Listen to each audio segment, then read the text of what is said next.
Welcome to the Worst Sports Channel on YouTube, Hot Garbage Sports with me, Coach Ryan D. It's time for another edition of the Power Rankings, and it's a very important one because we're going to talk about the playoff picture. We're about 25 games in for every single team, and that is the exact sample size that we want to see because 75% of teams, statistically, who are locked into a playoff spot right now at the 25 game mark, and we got to account for a few of the game differences, are going to make the playoffs. That means in each division, only 8 teams make the playoffs. 2 teams maximum are likely to flip-flop and work their way into the playoffs. Well, 2 teams are likely to work their way out of the playoffs, but it doesn't have to be 2, and averages are just averages. So it could be 1, it could be 0, it could be 3. I guess it could be all of them, but it's not going to happen. So we're going to talk about Coach Ryan D's projections of who he thinks are the top teams in each conference, East and West, who's going to the playoffs right now based on the 25 game sample size, and why I think this is going to happen. So if you love going ahead and taking a look and consuming content about rankings,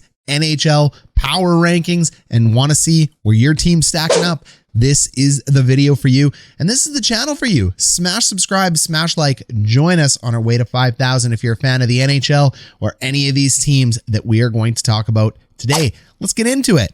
So you can see here right now, if the playoffs started today, we got Minnesota, Colorado, and Dallas sitting here at position 1, 2, and 3. And the big things that we want to go ahead and look at is we want to start looking at their last 10 first. So you can see we got a 7-2-1, a 7-2-1, and a 9-1 with a 6-game win streak, a 1-game win streak, and a 7-game win streak.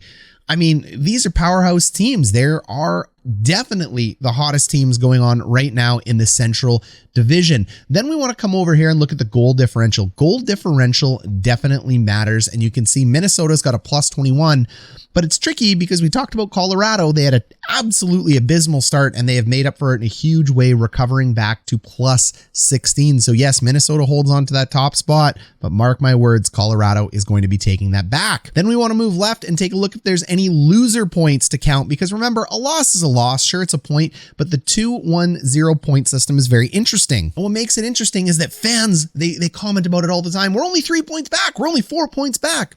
That's a long way back in your division. I'm telling you, 2-1-0. Statistically, this isn't me making it up. This isn't witchcraft. It's math. Although some of you just don't believe in math. That's fine.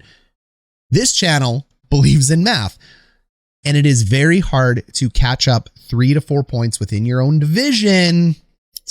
It's difficult to do with that loser point. So you got to go ahead and factor in the fact that sure, you got a point, but it doesn't, really mean you're a powerful team. It just means you're losing better than everybody else. So not too many loser points out of these 3, only 1, 2, and 2, which is excellent. So these are true wins for each team. Again, if we were going to do this perfectly, we would factor out the overtime and shootout wins because that doesn't happen in the playoffs either, but we're not going to do that for this exercise. It's just fun pontification. Finally, we can take a look at our win percentage, 729, 936, 936, and that helps us adjust for games played because we know Colorado and Dallas are behind in the game count.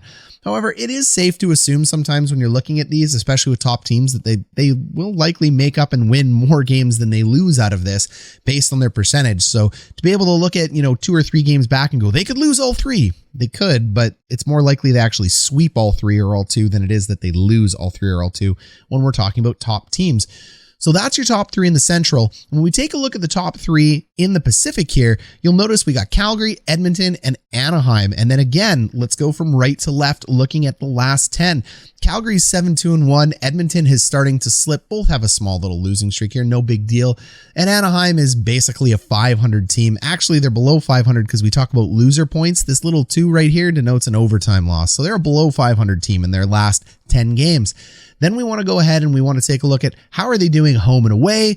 Well, we can see right now, Calgary's absolute road warriors. They love playing on the road, and that makes sense because Daryl Sutter and no-nonsense coaches like that will get you ready to play with things like curfews, things adults don't like, but he will get you ready to play. Not too good at the Saddle Dome, which is ironic. Saddle Dome's been rocking this year. Edmonton, very good at home, love playing in front of their home crowd, not too bad on the road. And Anaheim, huge bias, strong at home, weak on the road, and that makes perfect sense because those road trips into California are very difficult with the time change. We come over here and we take a look at loser points like we like to talk about. Well, Calgary doesn't look as strong right now when we take a look at loser points. They actually have a true 10 losses if we take out these 5 points.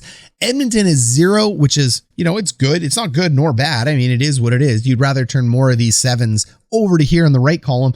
But at the end of the day, that doesn't really change your power ranking status. And then Anaheim has 5. So a lot different here than in the Central. This division is showing to be a lot stronger than it actually is, because when you take the loser points into account, when you take a look at the differential of time zones and records and how you're playing here, this division has a lot more cautionary tales than we'd like. Now, when we take a look at our wild card standings, we have Vegas, Winnipeg, St. Louis, Nashville, and San Jose all fighting for spots right now. 2 spots for those teams.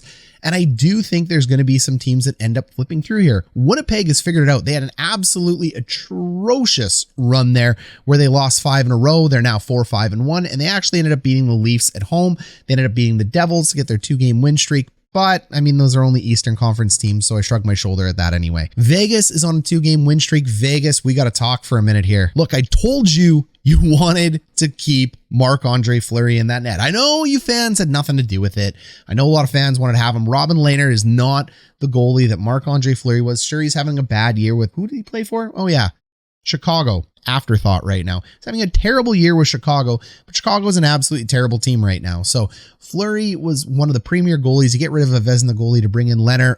What are you doing? Like you just one more year. You just had to carry him, but that's okay. You ended up signing some defensemen in that. Do yourselves a favor. If you don't like Alex Pietrangelo, start liking him. It's another Fleury situation. When you have the best players in the league all lined up, you kind of want to keep them. I didn't like that move. So Vegas, I know you're new to this, but top players, we want to keep them. So Vegas is starting to rebound, but I actually think Vegas is right where they belong. Position 4, position 3. I think Vegas's time is done. I'm not going to like that, Vegas, but I do. Winnipeg, I think they're going to pick it up a little bit. St. Louis is a team I really want to talk about here. When we take a look at some of these points, Vegas has a better win percentage right now than both Winnipeg and St. Louis when we look at loser points over here. But if you take a look at the goal differential, Winnipeg had a horrible streak here, but St. Louis with this +10 and then, a reasonably balanced home and away record here. St. Louis has some really strong underlying stats. And what are those underlying stats, you might wonder? Well, just one of the best power plays in the NHL, and power plays make a huge difference. They are 30% on the power play. It is absolutely deadly, and they have an 80% PK, which isn't too bad. So their special teams are one of the strongest in the league. I love what St. Louis is doing. So what do I think is going to happen here in the West? Well, very simply, I think your top 3 in the Central are going to stay the same. I think it's going to be Colorado 1, Minnesota 2, Dallas 3. I don't see those guys changing out. Looking at the Pacific, I think Calgary and Edmonton are locks. I have Calgary on top of Edmonton, but Edmonton could easily sneak into there. I'm always going to have questions about Koskinen. Don't feel bad, Oilers fans. I have questions about Campbell for a long time too. So Anaheim, I think, is the team destined to sneak out of this one right now. I just think they're too young, they're not ready, and they're relying too heavily on the fact that their time zone is there to help them win. I'm also not hugely in love with their goal differential, but I'm not against it. I think Anaheim's going to be a powerhouse in this division, but I think they're a candidate to slip out. I think Vegas slips in and takes their spot. And then I actually think Winnipeg and St. Louis bump Anaheim out of the wild card, and we end up with a Winnipeg-St. Louis wild card. So that is what I think is going to happen in the West. Moving over to the East, there's some big-time teams and moves going on in the East. We got the Florida Panthers. The Big Cats are playing really strong, and they just got Alexander Barkov back and boast one of the best rosters in the NHL. The unfortunate thing for the Big Cats is the same thing with the Leafs and the Bolts, is they're in one of the hardest divisions in the NHL. So you got the Bolts, the Leafs, and the Big Cats all log-jammed as one of the best teams in the NHL, all legitimate Stanley Cup contenders. Whew, I tell you, that Atlantic is dangerous. Then in the Metro division, you have the young and up-and-coming New York Rangers, who overhauled into the Goon Squad this offseason. It seems to be paying off for them because they've been sheerly just dominant in the Metro over the last 6 games with a 6-game win streak. The old men Washington Capitals are still hanging on, banging bodies like they usually do. They're on top of the division for now, and Carolina is still one of the best teams in the NHL. Then you have the surging Pittsburgh Penguins, the up-and-coming Detroit Red Wings, who aren't much unlike the Anaheim Mighty Ducks that we talked about. And then you got Columbus and Boston there. Let's go talk about them all. All right, so in the Metro, we got Washington, New York, and Carolina hanging on there right now. Let's go ahead and take a look at their last 10, 7, 2-1, 9-1, 5, 4-1. So the Rangers are really hot right now. Carolina, they have cooled down, but they did start off strong. Everything comes back to the average. And the Washington Capitals also doing well in this column. The goal differentials between Carolina and Washington are massive. These teams are scoring goals at an amazing clip and keeping goals out of their net. But the New York Rangers are playing very disciplined hockey right now, and it is really hard to discount what they are doing. We go ahead and we take a look at the loser points. The Washington Capitol, way too many loser points to be comfortable with. 6 overtime losses. That is not what you want to be seeing. Carolina Hurricanes, only 1 overtime loss, only 1 loser point, and not too bad for the New York Rangers, sitting over here at 3. The home and away records are much more balanced when you come over to the East, and the simple reason for that is one time zone. Every game is played in one time zone with the exception of their crossover to the West. The West has to play those nasty 3 time zones, the Central, the Mountain, and the Pacific. That really screws with teams. The travel is longer. It's harder. The Eastern is definitely an easier division to play in on the road. So we would expect to see less home ice advantage in the East than we would in the West. So this is making sense. We scroll down to the Atlantic Division. We can just see goals, 26, 18, and plus 16 in terms of goal differential. In the last 10, all of them are 7, 2, and 1. With reasonable win streaks, 3, 1, and 3. We move over to take a look at our loser point category, 3, 2, and 4. Not ideal, not great. I mean, it really depends the way you want to look at. Then you take a look at our win percentage, and clearly the Florida Panthers, with the returning Alexander Barkov, are still on top. They're still an absolutely dominant team in this division. And then scrolling down into the wild card, you'll notice that we got Pittsburgh, Detroit, Columbus, and Boston all vying for key spots here. And don't sleep on the Bruins here. The Bruins actually have a better win percentage than their record shows because they've only played 21 games. So the Bruins are 6, 3, and 1 right now, and they are technically in a wild card spot, even though by total points, which is how NHL.com and all the standings are done, they're not there with Pittsburgh. So Boston has actually been surging. I still have a lot of questions about the Bruins. They got Charlie McAvoy. They've got the perfection line. Then I think it falls off a cliff. The Jason DeBrusk trade may or may not yield fruit as it comes, and goaltending is fine. It's the easiest way to say it. What the Boston Bruins do boast, though, is one of the best power play and penalty kill percentages as a unit. They have a 25% power play, makes sense when you're running the perfection line, and they have an 84% penalty kill. These are both really strong numbers. So they're number 6 in the NHL for power play, and they're number 7 in the NHL for penalty kill. And special teams can take you far, so don't sleep on the Bruins. Columbus, I actually think Columbus is going to find themselves in the worst possible position in the NHL, and that is position 9. It's not a good draft pick, and you miss the playoffs.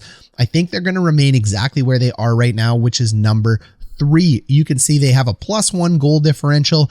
They have a mediocre power play. It's 20%. They have a really good penalty kill at 84%, but there's just not enough talent, and they really do end up struggling on the road. They got some good home wins here and some nice records, but they're basically a 500 team every single way that you split it, and 500 teams just don't end up making the playoffs. I don't think Columbus has enough jam to get in there, and because of the 2-1-0 point system, they're able to pick on all these teams here down on the bottom to bolster their numbers to look better than they actually are. The Pittsburgh Penguins are surging. I mean, they have dealt with massive amounts of injuries to their veteran core group. They've been without Malkin forever and a day. Crosby is definitely looking like he's aging a little bit. He's still one of the best in the world, but you can see the fact when you're watching young guys like Matthews, McKinnon, or McDavid, he is a step behind those guys right now. Good thing he's got a high IQ, big brain. Tristan Jarry has stepped up nicely for Pittsburgh. They have a +7 goal differential, which is pretty darn reasonable for a wild card team. They do have 5 loser points that are sitting in there, but the Eastern Conference, when we take a look down here, it's not really a strong division. Look at the cliff it falls off here in terms of goal differential from New Jersey down to Montreal. So I don't think there's a lot of threats to take Pittsburgh out of this, and they're surging. So I think Pittsburgh is going to remain in a wild card. I don't think Pittsburgh is going to be good enough to go ahead and move up and catch the Rangers, Carolina, or Washington, but they might make a go of it. If they're actually going to switch with anyone in the Metropolitan Division, I actually believe it's going to be the Capitals. I believe the Capitals' underlying play, age, the amount of loser points that they have would end up moving them back into a wild card. I don't think it's going to happen, but if you had to say, hey, who could Pittsburgh take out if they're going to be in 1, 2, or 3? I think it's the Caps. I think the Carolina Hurricanes are actually going to finish this division on top, and I think the Rangers are going to remain in position 2 or 3. I don't think they're going to fall to a wild card, but That's not me following the numbers. That is me following the heart, because when we take a look at their goal differential of +11 and how they're doing, I'm not necessarily convinced of that, but I just like the Rangers way too much right now to move them out of one of the top 3 spots. The Detroit Red Wings, I do not think are going to hold on. I think they're just pretenders. They have a couple games in advance. I think like the Ducks, they're like the Ducks light. They're not as good as the Ducks, but Stevie Y is building a really good team here. This team is going to be dominant again. Stevie Y knows how to build teams. Look at Tampa Bay. He's going to draft amazingly well, as he has been doing for Detroit. But the interesting thing about Detroit is look how good they are at home versus on the road. I wonder how much of that has to do with the fact that guy like Tyler Bertuzzi can't play in Canada because he's unvaccinated. There's a bunch of weird things that happen when top players like that can't play on the road. It removes team continuity. So they're away record. They are definitely not road warriors, and that is bad when it comes to power rankings. They're 6-3-1 in their last 10, but most of those wins come at home with an absolutely terrible -7 goal differential. It's the worst of any team in the playoffs right now. They have 3 loser points carrying them, and they don't have anything special underlying in their special teams. As you can see here, the Detroit Red Wings boast a power play percentage of 14% and a penalty kill of 75. There is nothing to write home about on either of those. They're pretty terrible. When we take a look at power play percentages, though, at the top of the league, we see that the East definitely doesn't have the potent power plays that the West has. The West is boasting 4 of the best teams in the NHL. The Maple Leafs coming in at number 5, then the Bruins, who we already talked about. And then again, we're back to the West until the New York Rangers come in there with 22% and an 82% kill. So when we're taking a look at the New York Rangers here at 22 and 82, that's one of the reasons I keep the Rangers in the spot they're in. The Washington Capitals are almost nowhere to be found in a good position. They're 20th right now for penalty kill, a mediocre 82%. I mean, it's good. It's not bad. It's good on the penalty kill, but it's nothing elite to write home about. The Pittsburgh Penguins, though, however, as we talked about, have really adjusted their game on the kill. They're number 1 in the NHL at 91%, rounding up to 92. That is deadly. They may have a really weak power play right now, but their penalty kill, they are playing a team veteran game. If this doesn't say veteran beer leaguers, I don't know what does. The Carolina Hurricanes in the East boast the second best penalty kill in the NHL. So the East is doing pretty good at killing those penalties. So let's wrap it up. What do I think is going to happen? I think Carolina is going to end up on top. I think the Rangers end up in 2 or 3. Washington ends up in 2 or 3.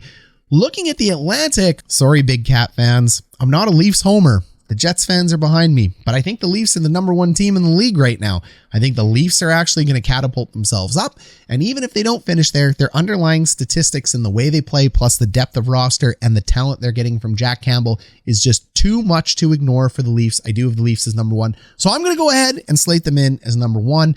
Then I got Florida as 2, and I got Tampa Bay as 3. Florida Panther fans, go ahead. Tell me you're not getting the credit you deserve. And frankly, you don't deserve it yet. You got to win in the playoffs. You got to make some damage, get out of the first round, and then you will end up getting a little bit of credit.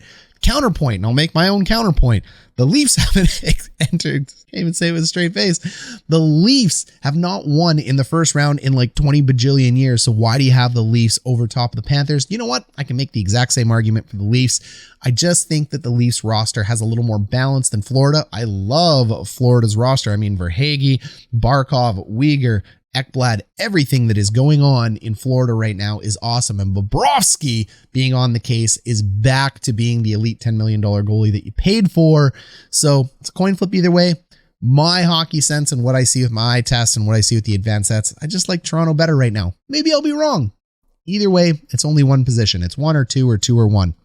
So there you go. I have Tampa Bay hanging on at 3rd, but we all know when we get into the playoffs, the Tampa Bay is going to have a whole bunch of guys come back from injury, and they're going to roll and look to push for their 3rd cup. They're definitely a very deadly team and a likely cup repeat for the 3-peat. And then I have Pittsburgh and Boston joining them in here. So to recap, we'll go ahead, we'll put it up on the screen. The West and the East, we're about 25 games in for each. This is my prediction for how I think the NHL playoff picture will end at the end of the year. So go ahead, bookmark this video. This is my power rankings in the West and the East altogether.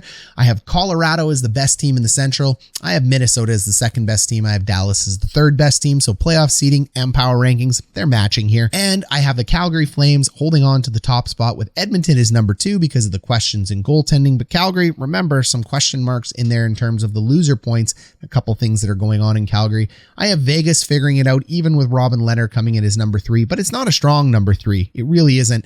And in the wild card, I have the Jets and I have the Blues, both teams of which I have ahead over Vegas in my power rankings. I have the Blues slightly ahead of the Jets right now. I have the Jets as the last place or the 8th place team here in the West.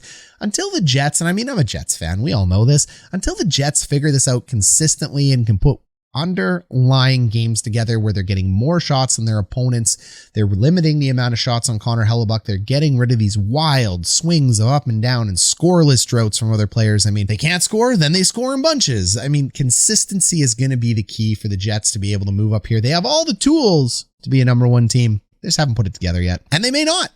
They may not, Jets fans. Over in the East, as we take a look, we'll take a look that we have, I got Carolina as the number 1 team right now. Over on the East, I have the New York Rangers coming in as 2 in their division. I have the Capitals holding on to number 3, just like Vegas, though. It's not a strong 3. I don't believe in the age. Then we take a look at the Toronto Maple Leafs. I actually have them number 1 in my power rankings right now. The Toronto Maple Leafs are the best team in the NHL today, in my opinion, with the Florida Panthers being the 3rd best team behind the Carolina Hurricanes and the Toronto Maple Leafs. But if you got the Panthers as 1, it's fine. It's just a ranking system. We'll see what happens in the playoffs. But I have the Panthers coming in as number 2. It's a bold prediction, flipping the Panthers and the Leafs here, but I like bold predictions. I have Tampa Bay holding on at position 3, but come the playoffs, everybody will return and they'll dominate and run over everybody again. And then in a wild card, I have the black and yellow coming through with the Boston Bruins and the Pittsburgh Penguins. An aging core of the Penguins, I don't like them for the same reason I don't like the Capitals. I don't like the aging core, but you can't count them out, especially with the way Jari is going. And in Boston, again, they could make some noise, but I think you need more than what they have with McAvoy and the perfection line. The depth just isn't there for me. All right, that is my breakdown at game 25 for the NHL. 75% of those teams are going to end up locked into the playoffs. 2 of them are going to switch. You let me know. Which ones did I get right? Which ones did I get wrong? What teams do you have ranked as number 1? Who is going to get past the first round? Hey, Leafs fans, are the Leafs going to get past the first round this year? Spoiler alert, I think they will. Is Florida going to get past the first round this year? They got to play Tampa Bay. They might not. They might not. That battle for number 1 is going to be really important because whoever has to play Tampa Bay in that 2-3 spot, I don't envy you. Okay, like, subscribe, join. Thank you very much.